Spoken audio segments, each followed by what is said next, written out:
3, 2, 1, start. At 9:30 on Monday morning, Mr. Verma entered the office carrying a blue file which, according to the register, should have been delivered on Friday evening. The receptionist asked whether the file belonged to the accounts department, but before he could answer, the telephone rang.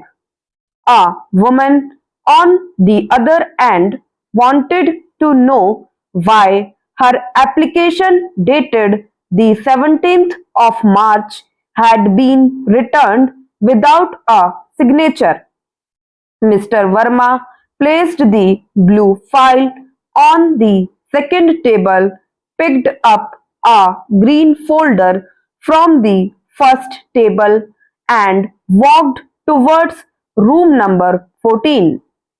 Meanwhile, a bus traveling from Jaipur to Delhi stopped near a roadside restaurant because one of its passengers had left a black suitcase at the previous station.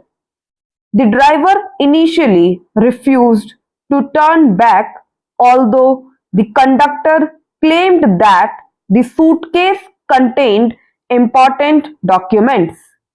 Interestingly, the passenger who reported the missing suitcase was carrying a brown bag and later admitted that the black suitcase actually belonged to his younger brother who was not traveling on the bus at all.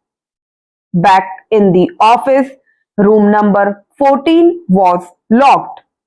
Mr. Verma was told to collect the key from room number 18, but the clerk sitting there said that the key had already been handed over to Mrs. Sharma at 11 o'clock.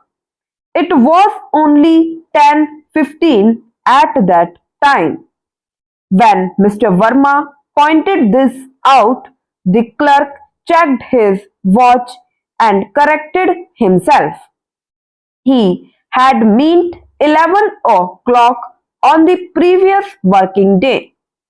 Mrs. Sharma, however, was on leave that day and had not visited the office since Thursday.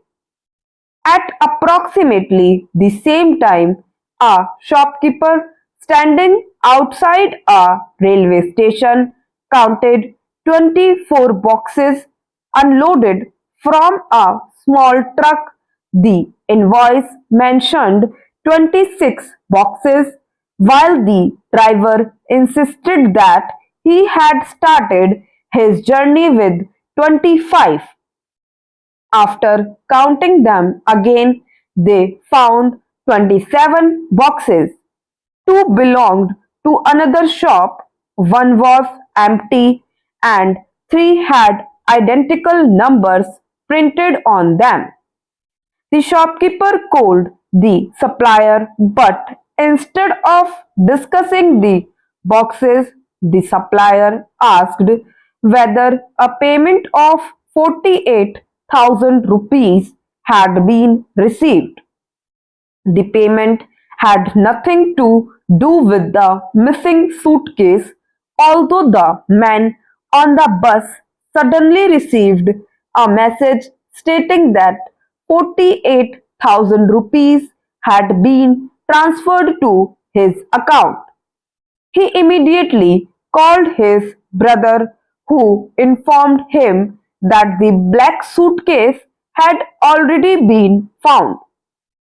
Surprisingly, it had never been left at the station.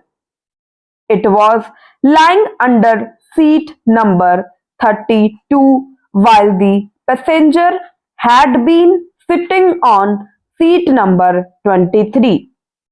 At the office, Mr. Verma finally discovered that room number 14 did not require a key because the door had been open throughout the morning.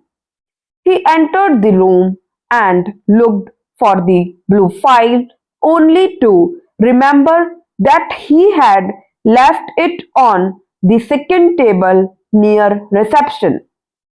When he returned, there were two blue files on that table. One contained 12 applications submitted in April, while the other contained 14 applications submitted in March. Neither was the file he had brought.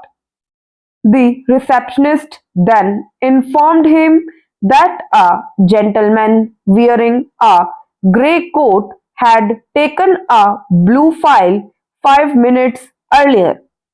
Mr. Verma rushed towards the main gate and stopped a man in a grey coat. The man opened his file, but it contained railway tickets rather than official papers. At that moment, the receptionist called again and said that she had made a mistake. The gentleman who had taken the file was wearing a black coat and carrying a grey bag. Before Mr. Verma could return, his phone rang. The caller asked about 27 boxes, a payment of 48,000 rupees, and a missing black suitcase. Mr. Verma remained silent for a moment and then replied that the caller had contacted the wrong number. When he finally reached the reception desk, the original blue file was exactly where he had first placed it. The two other files had disappeared. Room number 14 was locked again, and the clock on the wall showed 9:45. Stop.